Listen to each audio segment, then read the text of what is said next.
This video is brought to you by ArtistWorks. ArtistWorks are part of TrueFire Studios, and they offer direct access to master musicians through their innovative online learning platform. Partnering with iconic musicians, they've crafted decades of industry experience into guided paths of online learning. Crucially, there's an option to get personalized feedback tailored specifically to your playing via their unique video exchange. Get direct guidance towards your playing goals. You can use the code GNC40 for 40% off of any of ArtistWorks courses.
So I think last year, after a particularly annoying gig with, well, a modeler of some description, I think I would have been using an HX Stomp at the time, and probably it was just going direct and it was an in-ear gig. I did a video which Alec Bourne, he's the leading MIDI mad scientist, and he saw this video and wondered if I'd sort of follow up on it. And actually, it turns out to be a good time to follow up on it because I had a bit of a disaster last night. So in that video, some of the things that I kind of really dislike about modelling are, in that video, were like hidden menu items. So for instance, in the Helix, there's a global EQ, which you can't tell if it's on or off unless you go into the menu. On this, there are various bits and pieces in the fractal world, so you can turn off the power amp modelling in Fractal, and it wouldn't say anything on the front menu to let you know that that's happened.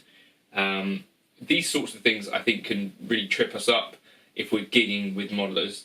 Another thing was in-ears and working with sound people that may or may not have their own ideas about what they're going to do to your guitar tone. Obviously, as someone using a modeler, you've probably spent a fair amount of time trying to get the thing sounding how you want it. Hopefully you will have tried it with the in-ears that you actually use, if you're going to be using them, or the monitors that you actually use, so that you have some idea of what to expect. And then sometimes it might be that you plug in into someone else's desk. They might have already set up a channel which has kind of things that they use for another guitarist who might have a totally different rig, totally different tone, totally different approach to building tone. In some cases, that can then cause real issues for you on the gig. One of the things that really can destroy your gigging experience if you're using in-ears is if someone puts like an aggressive low cut on your tone, because basically all of the feel kind of goes away. Those are two things to really look out for, I think. And in general, just, try and approach a sound person politely. And, if things are not happening and it's not sounding great in your ears, just go and ask and maybe investigate what is on your channel if there are things. Is there any way we could start afresh? Things are sounding a bit weird in my ears.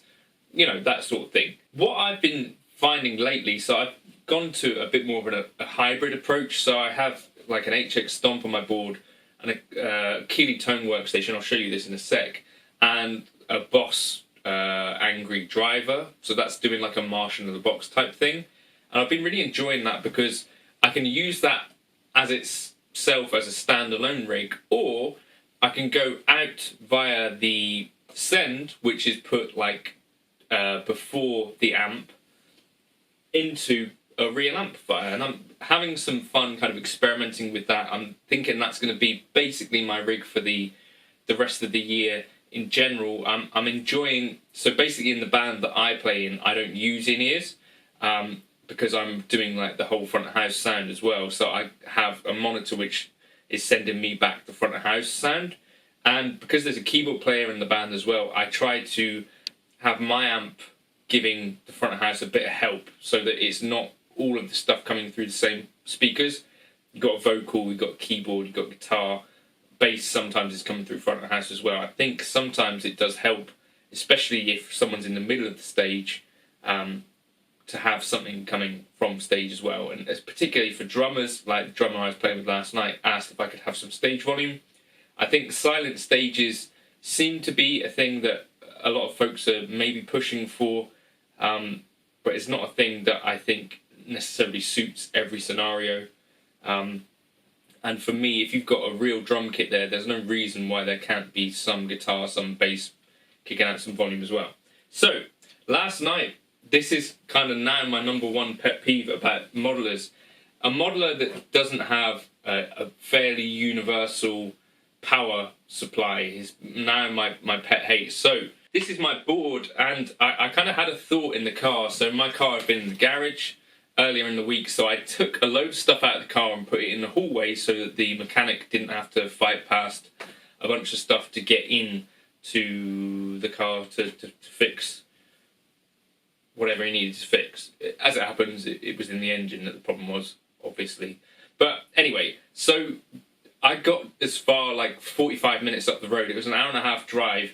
And I thought to myself, have I got a power supply in the car for the HX Stomp? So I normally have a laptop bag which carries two power supplies, one of which has been slightly chewed and the other one that's slightly frayed. And I got to, Taunton Dean, shout out Taunton, and I realised, or had a sinking feeling like, I don't think I have a power supply for this. And I then thought, well, if I go back now, I'm not going to get back in time for the gig. And then I started to think, well, what can I do then? So at the front of my board, I have an Angry Driver. So that's my Marshall in a box type thing. I've got a compressor here with the Keeley Tone workstation. I've got a drive and a boost. And I've got a tube screamer if I need it. The HX Stomp, that would have been kind of doing delay and also a little bit of reverb, as well as the amp that would go to front of house. So this is doing quite a lot of the legwork, and if I don't have a power supply for it, unfortunately these things they're like center positive, they need a special barrel type, and so the chances of anyone anywhere on the gig who doesn't have an HX Stomp having anything that could power it are very slim. You can get leads that can be powered off of other power supplies, and I'm going to probably have to look into that and grab one, as well as a pair of power supply, because these ones are breaking. So that's a real bit of a bother for me, right? Because say I didn't have these two things, I'd be basically playing a gig fully clean, right? What I actually did was I have a Henriksen Bud, which luckily I keep in the car as well.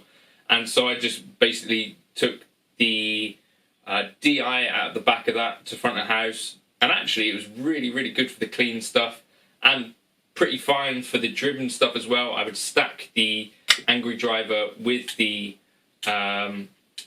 Blues Breaker on here for the lead tone.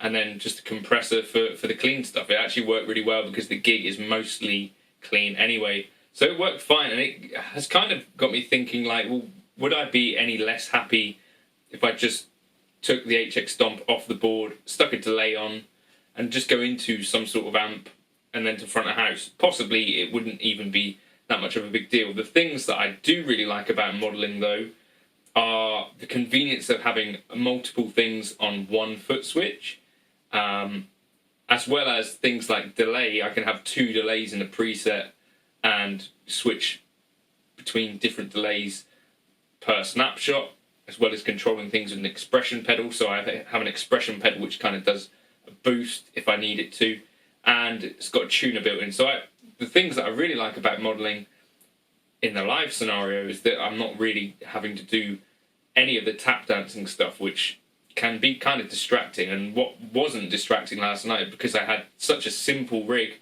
just 2 pedals into an amp, it did kind of just get me thinking about playing the parts, and it was quite refreshing in that way. So that has taught me the lesson of A, make sure you got all your gear, obviously. B, probably people aren't listening to your guitar tone in the way that you might think they are. They're probably listening for what you're playing.